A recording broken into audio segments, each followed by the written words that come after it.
What's up guys, Zenkistyle here, and today we're going to go over something very basic. This is making a setting for a diorama or a vignette. Now first of all, I'm going to get into the difference between a vignette and a diorama. I didn't know this. I actually learned this in the Scale Modelers Critique group, and that is that a vignette is simply a stand, a display piece with no story behind it. A diorama is the same thing as a vignette, a stand, but that tells a story. Well, in this case, what I'm building is more a diorama because I do have a story to it. But first of all, what you're going to need if you're going to make either one of these things is some kind of plaque. These are handy, and the reason why these are handy is because they're nice and hard. You can drill into it to put stuff into it. It's just better than what I see a lot of people use. See a lot of people use foam board. I'm trying to think. Styrofoam I've seen used before as a base covered in plaster, and reality is you want a strong base. If you're making a diorama of any sort, be it vignette or actual diorama, you want a strong base. The reason why you want a strong base is because sometimes you might have to move the thing. And I have one right now that's on foam. I would go grab it, but it's way out at the house. And just every time I move it, something wants to break on it because foam is not a sturdy surface.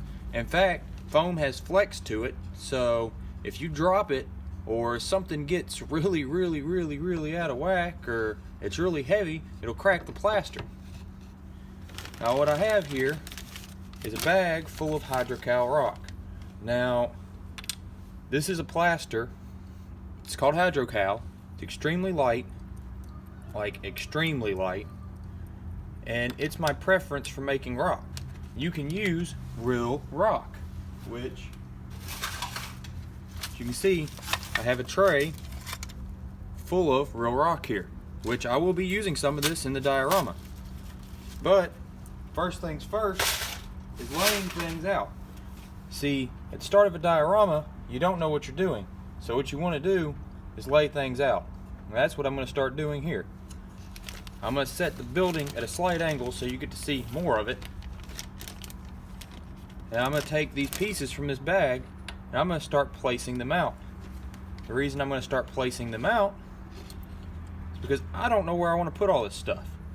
And before we start making things permanent, well, it'd be good to know where we're going to put all the stuff. So as I go, see, I'm just placing. Trying to see how the little bits fit together.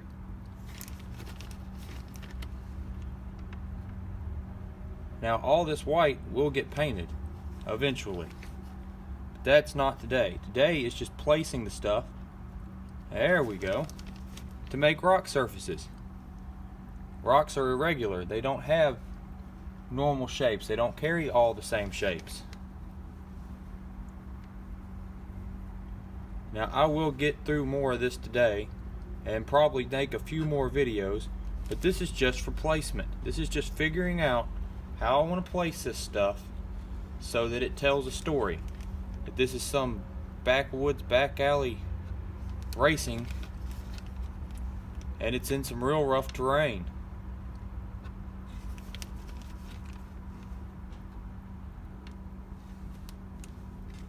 And this works with just about all model kits.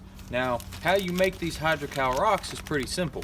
You take your hydrocal, you add water to it because it's a dry powder, and then you pour it into a container. Literally, this could work. And then as it's drying, you just take it in the container and churn it. That's all you do. Just keep churning. And as it churns, it dries. As it dries, it forms these little rocks you see here. Because as you're churning it and breaking it up, it's making little spirals and little rock formations. And this was actually made by, the flat pieces are made by pouring a flat sheet, a thin flat sheet across a container, and then turning just the top and dragging and pulling the top. Just like you shape plaster, you can shape this hydrocal as it dries. I don't have any. Once again, I think I said that once before. If there's interest in it, I will get some just to make you guys another video. But I'm going to keep going here. And as you can see, I have multiple sizes of rock here. So this is just making the land.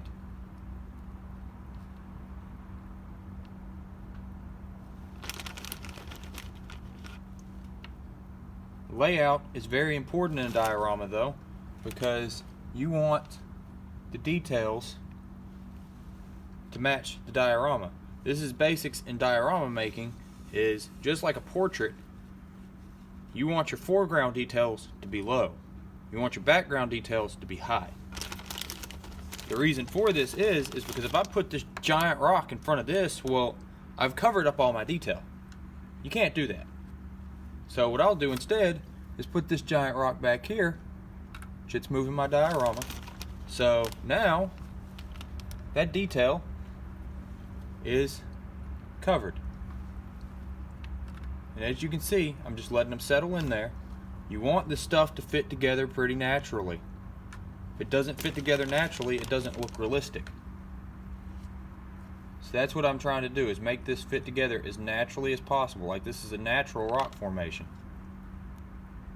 By dropping, oh, you see right there, there goes the piece locked in. But by dropping these pieces into this, I'm kind of letting them choose their own space. And as can be said, I'm not even getting fancy here. I'm literally picking these pieces out. I said I would use some real rock here, and I meant it. So, because this is so far out, I'm going to use this piece right here, which I might have to carve that out some, but that is what it is. Look, you don't need a lot of tools for this. In all reality, you can see the main tool I have right here, Superglue. I will use this Superglue to help set this stuff. As it is, I'm pretty happy with this formation and this offset little piece. So what you want to do next is you're going to want to glue this stuff down. And I'm not doing it to this because I'm not gluing the main base in place yet, because I don't feel like I need it. But what I do have here is just some super glue with a brush. That's what I'm going to use to start gluing some of this stuff down.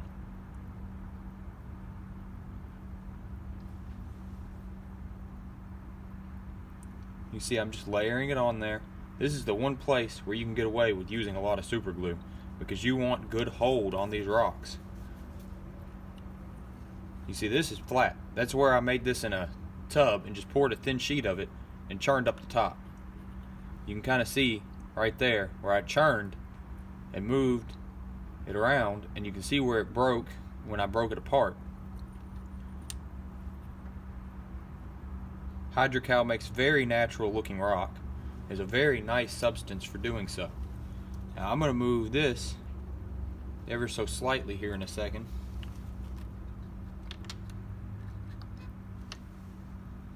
As I move this, this is probably going to fall, but as you can see, most of my main rock layer stayed. So I'm going to pick up some of this stuff and try to remember where it came from.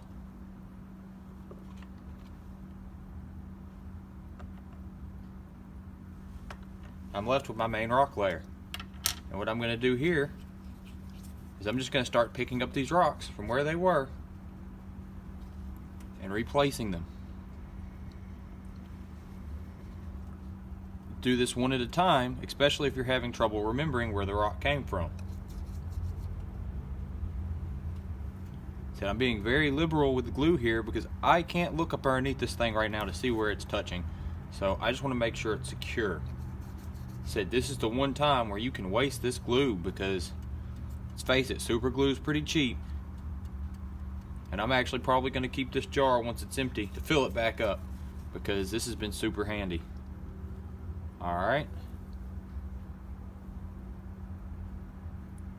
start with larger pieces first, because a larger piece makes a good landmark.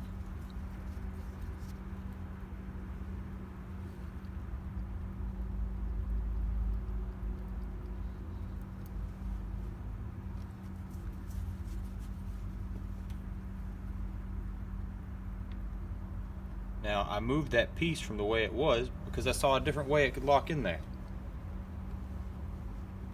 Alright, this piece fell over, so we're going to move it out of the way.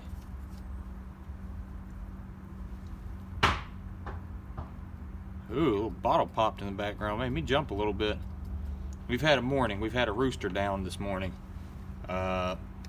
Stray dogs got dropped off, they attacked a rooster, stirred up all the birds. We couldn't let the ducks out, so I couldn't start this as early as I wanted to. So I'm going to try my hardest to make you guys about a video a day on something. As you can see, this is starting to come together now. Now I can't remember where I pulled this rock from, so back into place the little diorama thing goes. Now that I've gotten those glued down, and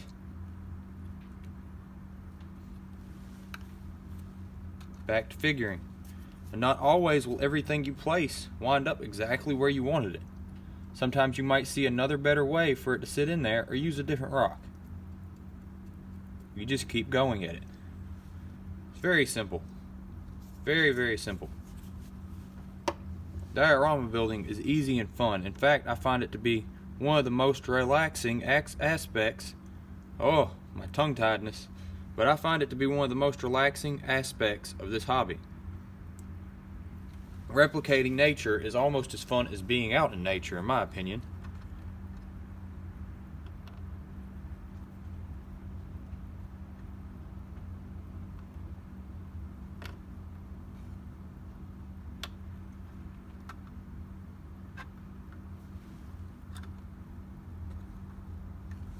Like I said, you might see a better way to get things in there.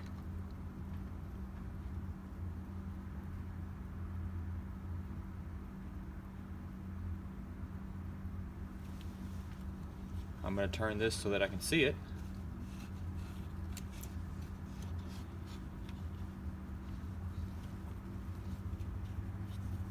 Now that I have an idea of what kind of structure I want, and I have some rock laid out to work with, I can start to kind of more form the stuff in there.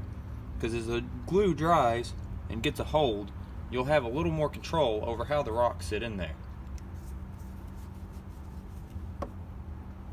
So the fun part about videos done on the fly is I never know what I'm going to wind up doing. See, I want a little cave there, so this will create a little cave entrance.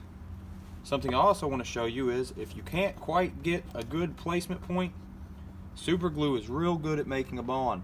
So what I can do is I can take and shunt it up underneath here, and it will bond. It will bond to where I'm gluing it. Anywhere that glue lays, it'll make a bond.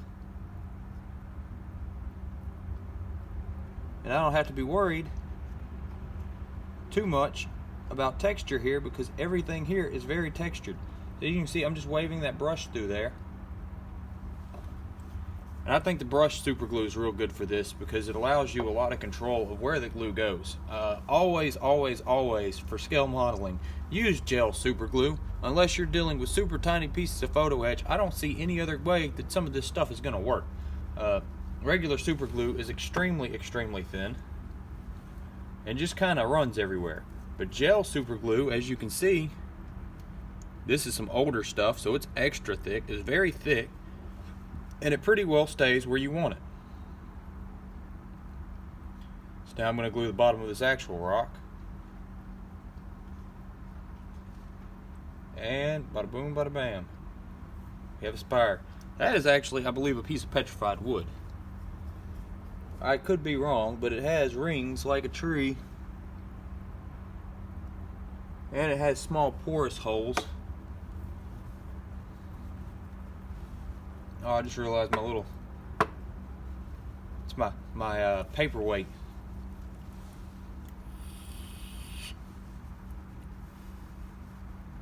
I've been crafting things out of wood to try to see if I can't make money out of them. That's just you know, got to do something. Now I'm going to push this rock in over here.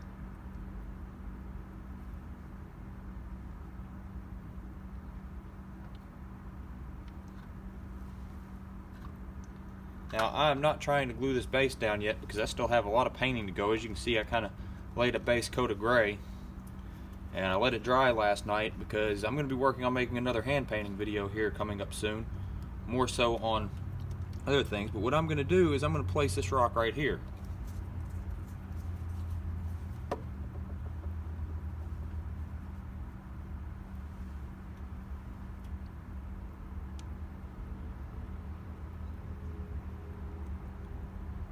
Getting a good idea for where all this goes. Sometimes you might have to hold a rock in place. As you can see, I just want it just barely touching there, so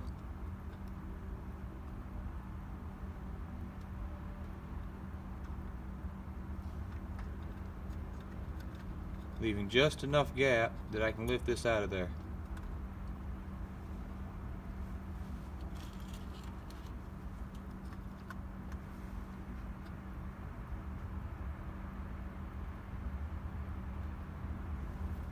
I said just a little gap. You see that little gap there? Leaving a little gap so I can lift this out when I'm ready to lift it out.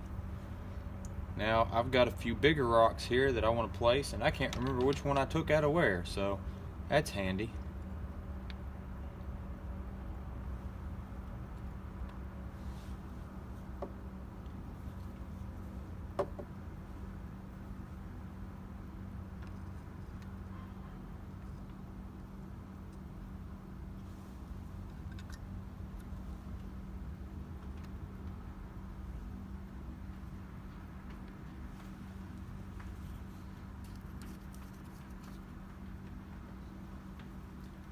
Keep going and building this setting.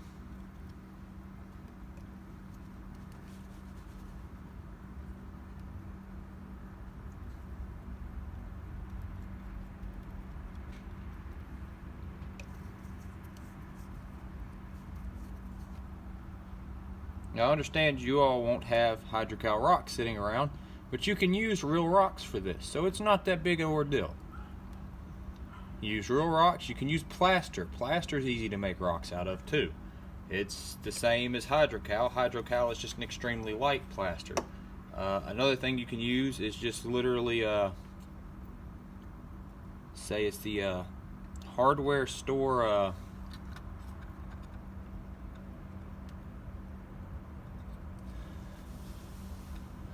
spackling for filling holes in the wall, or the drywall filler. I'm trying to remember, there's a name for it other than spackling, but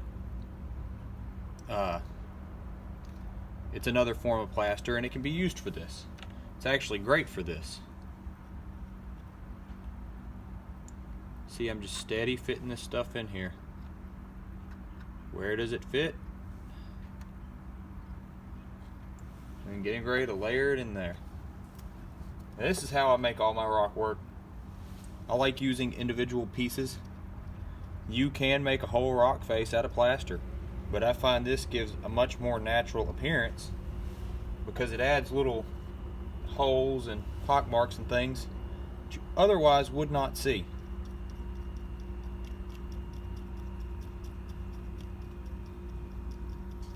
And there I go in here, just layering that glue, layering that glue. Being liberal because all I want is for this to fit together. That's all I want. I just want it to all fit together and glue together.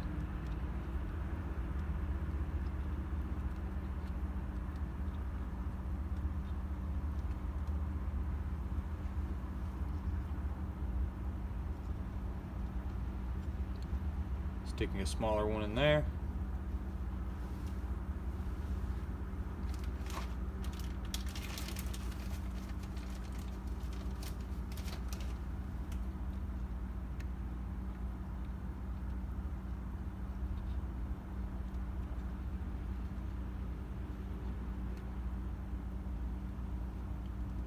Be said, I will come back and layer in more glue to help lock this stuff in there.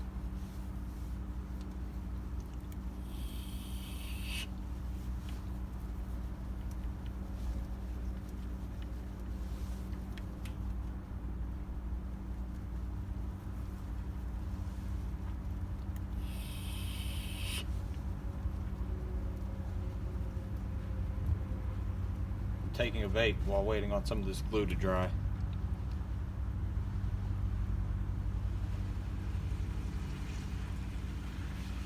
Sorry guys, I'm vaping this morning. It's still early. And I've been chasing about the yard waiting for stray dogs to show up to attack the roosters. It's been a fun morning.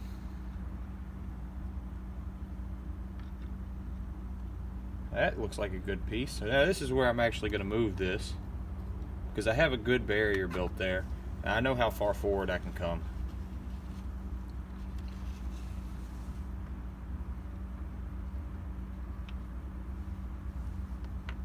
It's also where I can start getting some glue into these pieces that aren't wanting to stay. You see a piece that isn't wanting to stay, well, that's where you can, and I had it in there a certain way earlier that was working well.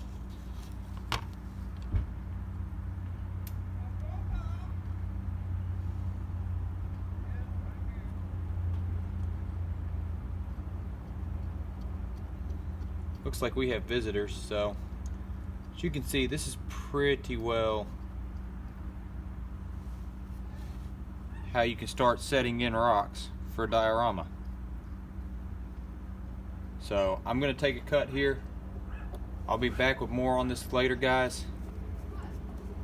This is Zenkistyle out. Always remember, anyone can build anything. You guys take it easy.